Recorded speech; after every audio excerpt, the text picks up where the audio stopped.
Hello guys, ഇന്നത്തെ video വന്നിട്ട് നമ്മുടെ ഗുരുവായൂർ വ്ളോഗാണ്. അപ്പോൾ ഇതിൻ്റെ മുന്നത്തെ വീഡിയോയിൽ ഞാൻ ഇതുവരെയുള്ള എല്ലാ കാര്യങ്ങളും ഇട്ടിട്ടുണ്ട്. അപ്പോൾ അത് കാണാത്തവരൊന്ന് കാണണേ. അപ്പോൾ ഞാൻ സക്സസ്ഫുള്ളി ഉറങ്ങി എണീറ്റിരിക്കുകയാണ് ഗായ്സ്. ഉറങ്ങാൻ ഭയങ്കര ബുദ്ധിമുട്ടായിരുന്നു കേട്ടോ. കാരണം ബെഡ് ഒരു വൃത്തിയില്ലാത്തതിനെ കൊണ്ട് കിടക്കാൻ ഭയങ്കര ബുദ്ധിമുട്ടായിരുന്നു. അതേപോലെ തന്നെ ഞാൻ പറഞ്ഞില്ലായിരുന്നു, വിൻഡോ സൈഡ് നമുക്ക് കറക്റ്റ് റോഡിൻ്റെ പുറത്തേക്ക് ആയതുകൊണ്ട് അവിടുന്ന് എപ്പോഴും ശബ്ദവും കാര്യങ്ങളും ഓരോരോ ശബ്ദമായിട്ട് ഇങ്ങനെ കേൾക്കും. ഭയങ്കര ഡിസ്റ്റർബൻസ് ആയിരുന്നു ഉറങ്ങാൻ വേണ്ടിയിട്ടൊക്കെ. പിന്നെ പവർ ഇടയ്ക്കിടയ്ക്ക് പോവും. എന്നിട്ട് ഇവർ ജനറേറ്റർ ഓണാക്കുക ചെയ്തിരുന്നത്. ജനറേറ്ററിൻ്റെ സൗണ്ട് ആണെങ്കിൽ വേറെ ഭയങ്കര ബുദ്ധിമുട്ടായിരുന്നു കേട്ടോ. ഇതിൻ്റെ ഉള്ളത്തെ ഒരു ദിവസത്തെ സഹവാസം എന്ന് പറഞ്ഞാൽ എങ്ങനെയെങ്കിലും ഒന്ന് പെട്ടെന്ന് പുറത്തിയടിയാൽ മതിയെന്നായി. അങ്ങനെ ഞാൻ കുളിച്ചിട്ട് ഈ ഒരു കുർത്തയാണ് കേട്ടോ ഇട്ടിട്ടുണ്ടായിരുന്നത്. ഇത് നമ്മൾ മാക്സിന്ന് എടുത്തതാണ്. എന്നിട്ട് ഞാൻ കണ്ണട വെക്കാൻ ചുരിദാറിലേക്ക് അങ്ങനെ കണ്ണട വെച്ച കുർത്തയിലേക്കൊന്നും രസം ഉണ്ടാവില്ല. അപ്പം ഞാൻ ലെൻസ് പുതിയത് മേടിച്ചിട്ടുണ്ടായിരുന്നു. അപ്പോൾ അത് ലെൻസ് ഇട്ടിട്ടുണ്ടായി. പിന്നെ അത് കഴിഞ്ഞിട്ട് പതിവില്ലാത്തതാണ് രാവിലെ മോയ്സ്ചറൈസർ. പിന്നെ എനിക്ക് ഒന്നും കൂടെ സ്കിന്ന് ഡ്രൈ ആയിട്ട് തോന്നിയപ്പോൾ ഞാൻ മോയ്സ്ചറൈസർ അപ്ലൈ ചെയ്തു. അല്ലാന്നുണ്ടെങ്കിൽ രാവിലെ സൺസ്ക്രീൻ മാത്രമേ പതിവുള്ളൂ. പിന്നെ ഓയിൽമെൻ്റ് ഒന്നും തേക്കാനുള്ള നേരമില്ല. കാരണം സ്വെറ്റായി കഴിഞ്ഞാൽ ഈ ഓയിൽമെൻറ്റും സൺസ്ക്രീനും കൂടെ ഇങ്ങനെ ഭയങ്കരമായിട്ട് പീൽ ചെയ്ത് പോരുന്ന ഒരു പ്രശ്നമുണ്ട്. അപ്പം നല്ലോണം സെറ്റ് ആവുന്നതിനെ കൊണ്ട് ഞാൻ ആ ഓയിൽമെൻറ്റ് അപ്ലൈ ചെയ്തില്ല, സൺസ്ക്രീൻ മാത്രമേ അപ്ലൈ ചെയ്തിട്ടുണ്ടായിരുന്നുള്ളൂ.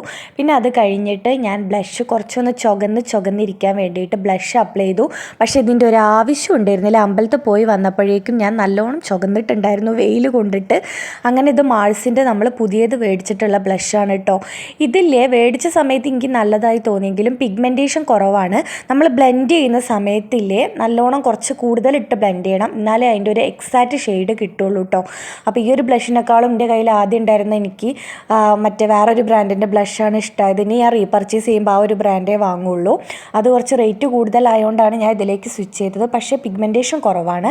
പിന്നെ ഈ ഒരു ഐക്കോണിക്കിൻ്റെ മസ്കാര, ഇത് ഞാൻ പുതിയത് മേടിച്ചിട്ടുണ്ടായിരുന്നതാണ്. അത് അപ്ലൈ ചെയ്തു. കുഴപ്പമില്ല, ഓക്കെ പ്രൊഡക്റ്റാണ്, വാട്ടർ പ്രൂഫ് അല്ല. പിന്നെ അതേപോലെ തന്നെ ഞാൻ ഈ ഒരു മാമഅർത്തിൻ്റെ ലിപ്സ്റ്റിക്കാണ് കേട്ടോ അപ്ലൈ ചെയ്യുന്നത്. ഇതിൻ്റെ ഇപ്പോൾ വൺ ഓഫ് ഫേവറേറ്റ് ആണ് കേട്ടോ, കറൻറ്റ് ഫേവറേറ്റ് എന്ന് പറയാം. നല്ലൊരു ന്യൂഡ് ഷെയ്ഡാണ്. ഈ ഒരു ഷെയ്ഡാണ് ഞാൻ എടുത്തിട്ടുണ്ടായിരുന്നത്. അങ്ങനെ അത് അപ്ലൈ ചെയ്തു. പിന്നെ നമ്മൾ വാച്ച് ഇട്ടു. അങ്ങനെ എല്ലാ സാധനങ്ങളും റെഡിയായി. ഇനി ഹെയർ മാത്രമേ റെഡിയാക്കാൻ ഉണ്ടായിരുന്നുള്ളൂ. പിന്നെ ഒരു കുർത്തിടുമ്പോൾ പൊട്ട് നിർബന്ധമാണല്ലോ. പിന്നെ ഒരു പൊട്ടും കുത്തിയിട്ടുണ്ടായി. സുന്ദരിയായോ എന്ന് ഏട്ടനോട് ചോദിക്കുകയാണേ. അങ്ങനെ പൊട്ടും കുത്തിയിട്ടുണ്ടായി. അങ്ങനെ നമ്മുടെ റെഡിയാവൽ ഏകദേശം കംപ്ലീറ്റ് ആയി. പിന്നെ മുടി ഞാൻ കെട്ടിവെച്ച്. ഈ ഒരു മുടി നനഞ്ഞു കഴിഞ്ഞാൽ അഴിച്ചിടാൻ ഭയങ്കര ബുദ്ധിമുട്ടാണ് കേട്ടോ. അപ്പം ഞാൻ പോണിടൈലാണ് കെട്ടിയത്. പിന്നെ ഞാൻ ഏട്ടനും ഇങ്ങനെയാണ് കേട്ടോ റെഡി ആയിട്ടുള്ളത്. ഏട്ടൻ മുണ്ടും ഷർട്ടും ആയിരുന്നേ. ഞങ്ങൾ മാച്ചിങ് കളർ ഇടാൻ വേണ്ടിയിട്ടായിരുന്നു വിചാരിച്ചിരുന്നത്. പക്ഷേ അതൊന്നും സെറ്റായില്ല. ഒക്കെ ഭയങ്കര ഹറിബറി ആയതിനെ കൊണ്ട് കിട്ടിയതും പെറുക്കിയെടുത്ത് ഞങ്ങൾ മണ്ടിയതാണ്. അങ്ങനെ അത് കഴിഞ്ഞ് ഞങ്ങൾ ഇതാ അമ്പലത്തിലേക്ക് പോകട്ടെ. ഇവിടെ നിന്ന് ഇത്തിരി ദൂരമുണ്ട് അമ്പലത്തിലേക്ക്, അധികമൊന്നുമില്ല. കുറച്ച് 300-200 മീറ്റർ ആയിട്ടുണ്ട് അമ്പലത്തിലേക്ക്. അങ്ങനെ ഞങ്ങൾക്ക് വഴി അറിയാത്തതുകൊണ്ട് ഞങ്ങൾ കുറേ ചുറ്റിത്തിരിഞ്ഞു. അവിടെ ഇവിടെ ആയിട്ട് കുറേ ചുറ്റിത്തിരിഞ്ഞിട്ടാണ് അമ്പലത്തിലേക്ക് എത്തിയത്. പിന്നെ ഞാൻ വൺ സൈഡാണ് കേട്ടോ ഇരുന്നിരുന്നത്. ഇങ്ങനെ ചെരിഞ്ഞിട്ടാണ് ഇരുത്തിയിരുന്നത്. അവിടുന്ന് കൊതറി വീഴാൻ പോയി ഗായ്സ്. എന്നിട്ട് ഏട്ടൻ ചീത്തറിഞ്ഞ് ഇന്നെ 2 സൈഡ് തന്നെ ഇരുത്തിപ്പിച്ചു. എക്സ്പീരിയൻസ് ഇല്ലാത്തതുകൊണ്ട്, ഞാൻ അങ്ങനെ ഇരിക്കാറില്ലാത്തതുകൊണ്ട് അവിടുന്ന് അങ്ങോട്ട് കൊതറി വീഴാൻ പോയി. എൻ്റെ പണി കഴിഞ്ഞേനെ. അങ്ങനെ ഞങ്ങൾ അമ്പലത്തിൽ വണ്ടിയൊക്കെ പാർക്ക് ചെയ്ത് അമ്പലത്തിലേക്ക് കയറി കേട്ടോ. ഇതാണ് നമ്മുടെ ഗുരുവായൂർ അമ്പലം വരുന്നത്. ഞങ്ങൾ പോയ ദിവസം നല്ല തിരക്കായിരുന്നു കേട്ടോ. കാരണം സെക്കൻഡ് സാറ്റർഡേയും സൺഡേയും കൂടെ അടുപ്പിച്ച് വരുന്ന ദിവസമായിരുന്നു ഞങ്ങൾ പോയിട്ടുണ്ടായിരുന്നത്. ഭയങ്കര റഷായിരുന്നു. എന്നുള്ളതിനേക്കാളും കൂടുതൽ കല്യാണങ്ങളും കാര്യങ്ങളൊക്കെ ഉണ്ടായതുകൊണ്ടേ നല്ല തിരക്കുണ്ടായിരുന്നു. അപ്പോൾ ഉള്ളിൽ കയറി പ്രാർത്ഥിക്കാനൊന്നും ഞങ്ങൾക്ക് കഴിഞ്ഞില്ല. ഞങ്ങൾ അലാറം വെച്ചിട്ടുണ്ടായിരുന്നു, പക്ഷേ അലാറം അടിച്ചു, ഞങ്ങൾ അറിഞ്ഞില്ല. അങ്ങനെ പുറത്ത് കയറി തൊഴാനേ ഞങ്ങൾക്ക് കഴിഞ്ഞുള്ളൂ. ഉള്ളിൽ കയറി തൊഴാൻ പറ്റില്ല. ഉള്ളിൽ കയറി തൊഴണം എന്നുണ്ടെന്നുണ്ടെങ്കിൽ നമ്മൾ പുലർച്ചെ ഒരു 2 മണിക്കും 1:30ക്കൊക്കെ എണീറ്റ് ക്യൂ നിൽക്കണം. എന്നിട്ട് ക്യൂ അങ്ങനെ പോയി അങ്ങനെയാണ് നമുക്ക് ഉള്ളിൽ കയറി തൊഴാൻ പറ്റുള്ളൂ. അപ്പം ഇങ്ങനെ അല്ലാത്തവർക്ക് ഇങ്ങനെ പുറത്ത് നിന്ന് തൊഴാം. അതിന് വേണ്ടിയിട്ടാണ് ഞങ്ങൾ തലേ ദിവസം വന്ന് റൂം എടുത്തിട്ടുണ്ടായിരുന്നത്. പക്ഷെ വന്ന കാര്യം നടന്നില്ല. പുറത്ത് കയറി തൊഴാനേ ഞങ്ങൾക്ക് പറ്റിയിട്ടുണ്ടായിരുന്നുള്ളൂ കേട്ടോ. അതിന് വീട്ടിൽ വന്നപ്പോൾ കുറേ ചീത്ത കിട്ടും. ഈ പുറത്ത് കയറി തൊഴാൻ വേണ്ടിയിട്ടാണോ നിങ്ങൾ തലേന്ന് തന്നെ പോയതെന്നൊക്കെ ചോദിച്ചിട്ട് വീട്ടിൽ നിന്ന് കുറേ ചീത്ത കിട്ടും. എന്ത് ചെയ്യാം, ഞങ്ങൾ രണ്ടും ഒരേപോലത്തെ മടിയന്മാരായിപ്പോയി. അങ്ങനെ ഇതാ പിന്നെ ഞങ്ങൾ പായസത്തിന് വേണ്ടിയിട്ട്, ഇവിടെ വന്നാൽ മെയിനാണല്ലോ നമ്മുടെ പാൽപ്പായസം, അതിന് വേണ്ടിയിട്ട് നമ്മൾ ടോക്കൺ എടുത്തിട്ടുണ്ടായിട്ടോ. നല്ല ക്യൂ ഉണ്ടായിരുന്നേ. പാൽപ്പായസത്തിൻ്റെ കൗണ്ടർ ഓപ്പൺ ആയിട്ടുണ്ടായിരുന്നില്ല. അതിന് നമ്മൾ ഇവിടുന്ന് ആദ്യം ടോക്കൺ എടുക്കണം, എന്നിട്ട് അവിടെ പോയിട്ട് കൊടുക്കണം, എന്നാലേ പാൽപ്പായസം വാങ്ങിക്കാൻ വേണ്ടിയിട്ട് പറ്റുള്ളൂ. ഞങ്ങൾ 2 ഡബ്ബയാണ് പാൽപ്പായസം പറഞ്ഞിട്ടുണ്ടായിരുന്നത്. എനിക്ക് ഭയങ്കര ഇഷ്ടമാണ് പാൽപ്പായസവും അടപ്പായസവുമാണ് എനിക്ക് ഏറ്റവും ഇഷ്ടം. വേറെ ഒരു പായസവും എനിക്ക് ഇഷ്ടമില്ല. അങ്ങനെ പാൽപ്പായസം കുടിക്കുക എന്നുള്ള അതിയായ മോഹം എനിക്കുണ്ടായിരുന്നു കേട്ടോ. പിന്നെ നല്ല ക്ഷീണവും ഉണ്ടായിരുന്നേ. ഉറക്കം ശരിയാവാത്ത സുഖമില്ലാത്തതിൻ്റെ ഒക്കെ ക്ഷീണം ഉണ്ടായിരുന്നു. അത് ആ ക്ഷീണമൊക്കെ പാൽപ്പായസത്തിൽ മാറ്റാമെന്ന് വിചാരിച്ചിട്ട് ഞാൻ വെയിറ്റ് ചെയ്ത് പായസത്തിന് ഇരുന്നിട്ടുണ്ടായി. അങ്ങനെ ഇതാണ് കേട്ടോ പ്രസാദ കൗണ്ടർ. ഇവിടെ കയറിയിട്ട് നമ്മൾ പാൽപ്പായസത്തിൻ്റെ കൗണ്ടർ ഓപ്പൺ ആക്കിയിട്ടുണ്ടായിരുന്നില്ല. ബാക്കി 2 കൗണ്ടറിൽ നിന്ന് നമ്മൾ നെയ്പായസം പിന്നെ അതേപോലെ തന്നെ വേറെ കുറച്ച് പ്രസാദങ്ങൾ അതൊക്കെ മേടിച്ചിട്ടുണ്ടായി. ഏട്ടനാട്ടോ ക്യൂ നിന്ന് മേടിച്ചിട്ടുണ്ടായിരുന്നു. ഞാനൊരു ഭാഗത്ത് സൈഡായിരുന്നു. അപ്പോഴേക്കും ഒന്നും കഴിക്കാനിട്ട് എന്താണെന്ന് എനിക്കറിയില്ല, ഭയങ്കര തലകറക്കൊക്കെ. ഈ വെയിലത്ത് ഇങ്ങനെ ഭയങ്കര വെയിലായിരുന്നു കേട്ടോ. ഇവിടെ 8 മണി ആയപ്പോഴേക്കും വെയിലിങ്ങനെ ഉച്ചിയിൽ ഉദിക്കും, അങ്ങനത്തെ ഒരു വെയിലായിരുന്നേ. അതിങ്ങനെ കണ്ണിലേക്ക് കുത്തിയിട്ടേ ഞാൻ അപ്പോഴേക്കും സൈഡായിരുന്നു. പിന്നെ ഇതാണ് കേട്ടോ ഇവിടുത്തെ ഓഡിറ്റോറിയം. ഡാൻസ് പ്രോഗ്രാമും കാര്യങ്ങളൊക്കെ ഇവിടെയാണ് നടക്കാറുള്ളത്. അങ്ങനെ ഇതാ ഞാൻ പറഞ്ഞില്ലേ കുറേ കല്യാണങ്ങളുണ്ടെന്ന്, കുറേ കല്യാണങ്ങൾ ഇങ്ങനെ നടക്കുന്നുണ്ടായിരുന്നു. അപ്പോൾ എനിക്ക് നൊസ്റ്റു അടിച്ചു ഗൈസ്. പിന്നെ ഇതാ നമ്മൾ ഡാൻസിൻ്റെ കുട്ടികൾ ഇങ്ങനെ പോകുന്നുണ്ടായിരുന്നു. നല്ല രസമുണ്ടായിരുന്നു കണ്ടെടുക്കാൻ വേണ്ടിയിട്ട്.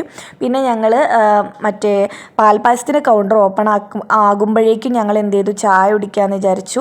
അപ്പോൾ ഏട്ടനൊരു നെയ് റോസ്റ്റും ഞാൻ മറ്റേ പൂരിയാണ് പറഞ്ഞിട്ടുണ്ടായിരുന്നത്. ഒരു പൂരി കഴിക്കാനേ എനിക്ക് പറ്റിയിട്ടുണ്ടായിരുന്നുള്ളൂ. അങ്ങനെ ഞങ്ങളിതാ പാൽപ്പായസം 2 ഡബ്ബ വാങ്ങി. പിന്നെ അവിടെ ഇരുന്നൊരു ചേട്ടനോട് ഞങ്ങൾ രണ്ടാളും നടന്നു വരുന്നൊരു വീഡിയോ എടുത്തുതരാൻ പറഞ്ഞു കേട്ടോ.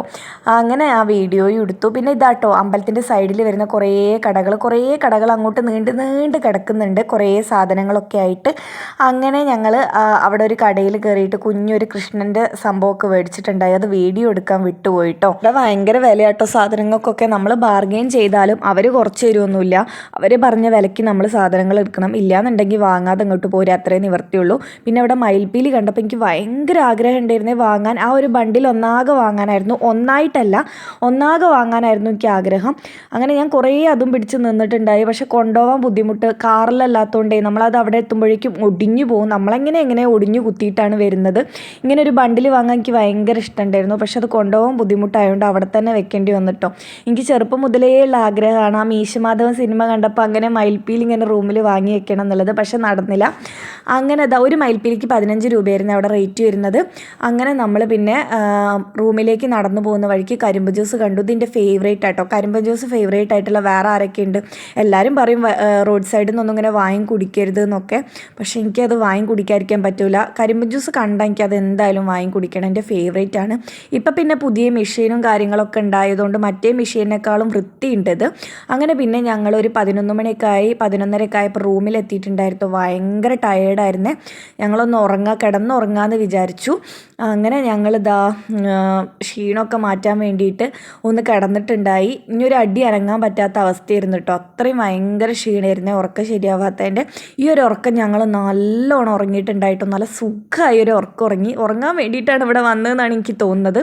അങ്ങനെ ഉച്ചയായപ്പോഴേക്കും നമ്മളൊരു ബിരിയാണി ഓർഡർ ചെയ്തിട്ടുണ്ടായിട്ടോ. ഇവിടെ നോൺ വെജ് ഒന്നും കയറ്റുന്നതിന് പ്രശ്നമില്ല.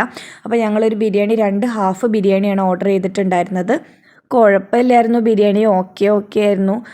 അപ്പം ഞങ്ങൾ ടേബിളും വെച്ച് കഴിക്കാതെ ബെഡിൽ വെച്ചിട്ടാട്ടോ. ബെഡ് ഇത്തിരിയെങ്കിലും വൃത്തി ഉണ്ടാവുമല്ലോ വിചാരിച്ചിട്ട് ബെഡിൽ വെച്ചിട്ടാണ് ഞങ്ങൾ ഇരുന്ന് കഴിച്ചിട്ടുണ്ടായിരുന്നത്. അങ്ങനെ ഞങ്ങൾ ബിരിയാണിയൊക്കെ കഴിച്ച് ഒന്നും കൂടെ കിടന്നുറങ്ങി ഒരു 1.5 മണിക്കൂർ. അത് കഴിഞ്ഞപ്പോഴേക്കും നമുക്ക് ചെക്കൗട്ട് ചെയ്യാനുള്ള സമയമായി. ഞങ്ങൾ വേഗം എസ്കേപ്പ് ആവുകയാണ് ഇവിടുന്ന് ചെയ്തത്. അത്രയും ഞങ്ങൾക്ക് ഇവിടെ നിൽക്കാൻ പറ്റാത്ത അവസ്ഥയായിരുന്നു ഈ ഒരു റൂമിൻ്റെ ഉള്ളിൽ. കാലൊന്നും നമുക്ക് ചെരുപ്പില്ലാതെ നിലത്ത് തൊടാൻ പറ്റൂല. അങ്ങനെ ഞങ്ങൾ വേഗം പിന്നെ ഞങ്ങൾ പ്ലാൻ ചെയ്തത് തൃശ്ശൂരിലേക്ക് പോകാനായിരുന്നു കേട്ടോ. ശോഭ സിറ്റി വരെ പോകാൻ വേണ്ടിയിട്ടായിരുന്നേ. അപ്പോൾ ഞങ്ങൾ വേഗം ഒരു 3 മണിയൊക്കെ ആയപ്പോഴേക്കും അവിടുന്ന് ഇറങ്ങിയിട്ടുണ്ടായി. എൻ്റെ ആഗ്രഹത്തിൻ്റെ പുറത്താണ് കേട്ടോ പോകുന്നത്. ഏട്ടന് തീരെ താല്പര്യമില്ല. കാരണം ഞങ്ങൾ വെയിൽ കണ്ടില്ലേ, നല്ല കുത്തി നിൽക്കുന്ന വെയിലായിരുന്നു, നല്ല ട്രാഫിക്. അവിടുന്ന് പോകുമ്പോഴേ ഞങ്ങൾക്ക് അറിയായിരുന്നു ട്രാഫിക് ഉണ്ടാവുമെന്ന്. കാരണം റോഡ് പണിയൊക്കെ ആയിട്ട് നല്ല ട്രാഫിക് ഉണ്ടായിരുന്നു. പിന്നെ എൻ്റെ ആഗ്രഹത്തിൻ്റെ പുറത്ത് ഇനി ഇങ്ങോട്ടായിട്ടൊരു വരവ് ഉണ്ടാവില്ല. അപ്പോൾ ഏതായാലും ഇതുവരെ വന്നതല്ല, എനിക്ക് കാണണമെന്ന് ഭയങ്കര ഇഷ്ടമുണ്ടായിരുന്നു. അതിൻ്റെ പുറത്ത് വന്നതാണ്. പക്ഷെ കണ്ടു കഴിഞ്ഞപ്പോൾ ഞാൻ വിചാരിച്ചു ഹൈലൈറ്റ്, നമ്മുടെ കാലിക്കറ്റുള്ള ഹൈലൈറ്റൊക്കെ എത്രയോ ബെറ്റർ ആണെന്ന്. അങ്ങനെ വലുതായിട്ടൊന്നും കാണാനില്ലേ ഗൈസ്. നമ്മളൊരു നോർമൽ മാളേ ഉണ്ടായിരുന്നുള്ളൂ. ഞാൻ വിചാരിച്ചു വലിയ സംഭവമാണെന്ന് വിചാരിച്ചിട്ടാട്ടോ പോയത്. പക്ഷേ ഇതിൻ്റെ പുറത്തുള്ള സീനറി ഒക്കെ അടിപൊളിയായിരുന്നു കേട്ടോ. പുറത്തുള്ള ഈ സംഭവങ്ങളൊക്കെ അടിപൊളിയായിരുന്നു. വൈകുന്നേരമൊക്കെ ആകുമ്പോൾ റിലാക്സ് ചെയ്യാൻ പറ്റിയ നല്ലൊരു സ്ഥലമാണ്.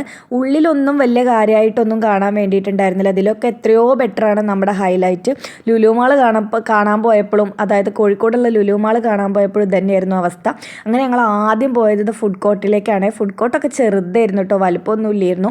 ഞങ്ങൾ 2 ജ്യൂസാണ് ഓർഡർ ചെയ്തിട്ടുണ്ടായിരുന്നത്. വിശപ്പുണ്ടായിരുന്നില്ല. ഏട്ടനൊരു ഓറഞ്ചും ഞാനൊരു മുസമ്പിയാണ് ഓർഡർ ചെയ്തിട്ടുണ്ടായിരുന്നത്. അങ്ങനെ മുസമ്പി വന്ന സമയത്ത് എനിക്ക് ഇഷ്ടമായില്ല, പച്ചവെള്ളം പോലെ ഉണ്ടായിരുന്നു.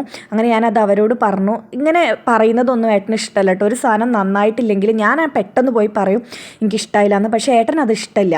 ഏട്ടൻ പറയും മിണ്ടണ്ട കുടിച്ചോ, വേറെ വാങ്ങിത്തരാമെന്ന് പറയും. പക്ഷേ ഞാനത് മുഖത്ത് നോക്കി തുറന്ന് പറയും കേട്ടോ. നമ്മൾ പൈസ കൊടുത്ത് വാങ്ങുന്ന സാധനമല്ലേ, ഒരു ജ്യൂസിന് തന്നെ ഇവർ ചാർജ് ചെയ്തിട്ടുള്ളത് 120 ഒക്കെ. അത്രയും പൈസ കൊടുത്ത് വാങ്ങുമ്പോൾ നമ്മളെന്തിനാണ് മിണ്ടായിരിക്കുന്നത്. അങ്ങനെ ജ്യൂസൊക്കെ കുടിച്ച് കഴിഞ്ഞ് ഞങ്ങൾ നേരെ മാക്സിൽ കയറിയിട്ട് എനിക്കൊരു ജീന് നോക്കണമായിരുന്നു. എൻ്റെ വൈഡ് ലെഗ് ജീൻസൊക്കെ ആകെ വൃത്തികേടായിട്ട് കിടക്കുമായിരുന്നു കേട്ടോ. എനിക്കൊരു വൈഡ് ലെഗ് ജീൻസേ ഉള്ളൂ, ബ്ലൂ കളറിൽ. അപ്പോൾ അതാകെ നാശമായിട്ട് കിടക്കായിരുന്നു. അപ്പോൾ ഈ ഒരു വൈഡ് ലെഗ് ജീൻസ് ഞാൻ ഇവിടുന്ന് എടുത്തിട്ടുണ്ടായി. ഭാഗ്യത്തിന് എനിക്ക് കറക്റ്റ് ഫിറ്റായിട്ട് കിട്ടി. ജീൻസൊക്കെ എനിക്ക് വളരെ റയറായിട്ടാട്ടോ എനിക്കൊരു സാറ്റിസ്ഫൈഡ് ആയിട്ട് കിട്ടുക. അത് മാക്സിൽ നിന്ന് കിട്ടിയിട്ടുണ്ടായി. അങ്ങനെ ഞങ്ങൾ അത് ബില്ലാക്കിയിട്ട് അവിടെ നിന്ന് ഇറങ്ങി. പിന്നെ കൂടെ പോകുമ്പോൾ ഒരു ഫിഷിൻ്റെ സ്പാ കണ്ടിട്ടുണ്ടായിട്ടോ. അത് എനിക്ക് ആദ്യം മുതലേയുള്ള ആഗ്രഹമായിരുന്നു. ഒരു പ്രാവശ്യം ഞാൻ ചെയ്തിട്ടുണ്ടായിരുന്നു വേറൊരു സ്ഥലത്തുനിന്ന്. അത് ഭയങ്കര കിക്കിളിയായിരുന്നു കേട്ടോ. ഇത് കയറിയിരുന്നപ്പോൾ ഒരു കിക്കിളിയൊക്കെ ഉണ്ടായിരുന്നു. പിന്നെ കുറച്ച് കഴിഞ്ഞപ്പോൾ നോർമലായി, ഒരു ഫീലിങ്ങും ഇല്ല കേട്ടോ. അത് വന്ന് കാലിലിങ്ങനെ തട്ടുമ്പോൾ പിന്നെ ഞാൻ അവരോട് ചോദിക്കലായി എപ്പോഴാണ് കഴിയാന്ന്. വലിയൊരു ഇതൊന്നും ഇല്ലായിരുന്നു കേട്ടോ. അത് കയറിയിരുന്നപ്പോൾ ഉള്ളൊരു ഇതൊന്നും ഇല്ലായിരുന്നു. പിന്നെ ഞങ്ങൾ ട്രെൻഡ്സ് കയറിയിട്ട് ഈ ഒരു ഷർട്ട് നോക്കിയിട്ടുണ്ടായി. ഈ ഒരു ഷർട്ട് വാങ്ങും ചെയ്തു. പിന്നെ വീട്ടിലെത്തിയപ്പോഴാണ് കണ്ടത് ഷർട്ടിൻ്റെ ബാക്കിൽ ചെറിയൊരു ഓട്ടം ഉണ്ടായിരുന്നു. പിന്നെ ഞങ്ങൾ ഇവിടെയുള്ള ട്രെൻഡ്സിന് അത് എക്സ്ചേഞ്ച് ചെയ്തിട്ട് വേറെ ഷർട്ട് എടുക്കുകയാണ് ചെയ്തത്. പിന്നെ നമ്മൾ നൈക്ക കണ്ടാൽ നൈക്കയിൽ കയറുക എന്നുള്ളത് മസ്റ്റാണ്. എന്താ അറിയില്ല, നൈക്കയിൽ കയറിയില്ലെങ്കിൽ ഒരു സാറ്റിസ്ഫാക്ഷൻ ഉണ്ടാവില്ല. അങ്ങനെ നൈക്കയിൽ കയറിയിട്ട് ഒരു ലിപ്സ്റ്റിക്ക് ട്രൈ ചെയ്തു. ഈ ലിപ്സ്റ്റിക്ക് എനിക്ക് ഇവിടെ നിന്ന് ഇട്ടപ്പോൾ ഇഷ്ടമായി ഗൈസ്. വീട്ടിലെത്തിയപ്പോൾ എനിക്ക് ഇഷ്ടമായില്ല. ഈ ഒരു ലൈറ്റിങ്ങിൽ എനിക്ക് ഇട്ടപ്പോൾ ഇഷ്ടമായി. വീട്ടിലെത്തിയപ്പോൾ എനിക്ക് ഇഷ്ടമായില്ല, എൻ്റെ പൈസ പോയി ഗൈസ്. അങ്ങനെ അവിടുന്ന് ആ ഒരു ലിപ്സ്റ്റിക്ക് വാങ്ങിയിട്ട് ഞങ്ങൾ ബില്ലാക്കി ഇറങ്ങിയിട്ടുണ്ടായിട്ടോ. അങ്ങനെ ഇതിൻ്റെ ഒരു എക്സിറ്റിലുള്ള വ്യൂ എന്ന് പറയുന്നത് ഇതാണ്. ഈവനിങ് ആയാലും എന്താ അടിപൊളി അറിയോ കാണാൻ വേണ്ടിയിട്ട്. ഈ ഒരു വെള്ളം കെട്ടി നിർത്തിയേക്കുന്ന ഈ സ്ഥലവും നല്ല അടിപൊളിയാണ്. നല്ല റിലാക്സിങ് ആയിട്ട് തോന്നും. പെട്ടെന്ന് പോകാൻ വേണ്ടിയിട്ട് പ്ലാൻ ചെയ്ത് ഞങ്ങൾ കുറച്ചൊരു അരമണിക്കൂറോളം ഇവിടെ ഇരുന്നിട്ടാട്ടോ പോയത്. നല്ല കാറ്റും നല്ല സുഖം ഇവിടെ ഇരിക്കാൻ വേണ്ടിയിട്ട്. മൈൻഡ് ഭയങ്കര റിലാക്സിങ് ആയിട്ട് നമുക്ക് തോന്നുവേ. എനിക്ക് തോന്നുന്നു ഇവിടെ ഇരിക്കാൻ വേണ്ടിയിട്ട് മാത്രം ആൾക്കാർ വരുന്നുണ്ടെന്ന്. അത്രയും ഭയങ്കര ഒരു കൂളായിട്ടുള്ളൊരു സമയമായിട്ടോ. ഈവനിങ് കിട്ടോ, പകലൊക്കെ വന്നാൽ എനിക്ക് തോന്നുന്നു നല്ല വെയിലുണ്ടാവുന്ന, വെയിലുള്ള സമയത്തൊക്കെ. അങ്ങനെ ഞങ്ങൾ അവിടെ നിന്ന് ഇറങ്ങി. പിന്നെ ഞങ്ങളിവിടെ 8:30 ആയപ്പോൾ ഞങ്ങൾ ഗൂഗിൾ മാപ്പ് വഴി നോക്കിയിട്ടാട്ടോ വന്നിട്ടുണ്ടായിരുന്നത്. ഞങ്ങൾക്ക് കുറേ വഴി തെറ്റി. പിന്നെ ഞങ്ങൾ ചിക്കിങ് കയറിയിട്ട്, ചിക്കിങ്ങിലല്ല ഒരു ബ്രോസ്റ്റഡിൻ്റെ ഷോപ്പ് കയറിയിട്ട് ബ്രോസ്റ്റഡ് കഴിച്ചു. പിന്നെ ഞങ്ങൾ തിരൂരെത്തി. തിരൂർ അങ്ങനെ കറങ്ങി തിരിഞ്ഞ് എത്തി. തിരൂരെത്തിയാൽ പിന്നെ ഒരു വീഡിയോ മസ്റ്റാണല്ലോ. എനിക്ക് എൻ്റെ തിരൂർ ഭയങ്കര ഇഷ്ടമാണ് ഗൈസ്. ഞാൻ മിസ് ചെയ്യുന്നുണ്ട് ഈ ഒരു സ്ഥലങ്ങളൊക്കെ. അങ്ങനെ പിന്നെ അവിടെ നിന്ന് തന്നെയുള്ളൊരു ജ്യൂസ് ഷോപ്പ് കയറിയിട്ട് ഒരു ജ്യൂസും പാഴ്സൽ വാങ്ങിച്ച് ഞങ്ങളിതാ കറങ്ങി തിരിഞ്ഞ് 5 മണിക്കൂർ ഞങ്ങൾ വണ്ടിയിൽ ബൈക്കിൽ കറങ്ങി ഞങ്ങൾ വീട്ടിലെത്തിയിട്ടുണ്ടായി. അപ്പോൾ വീട്ടിലെത്തി പിറ്റേന്ന് ഞാൻ കിടപ്പിലുമായി ഗൈസ്. അപ്പോൾ ഇന്നത്തെ വീഡിയോ ഇത്രയുള്ളൂ. അപ്പോൾ പിന്നെ ഒരു വീഡിയോയിൽ കാണാം. ബൈ.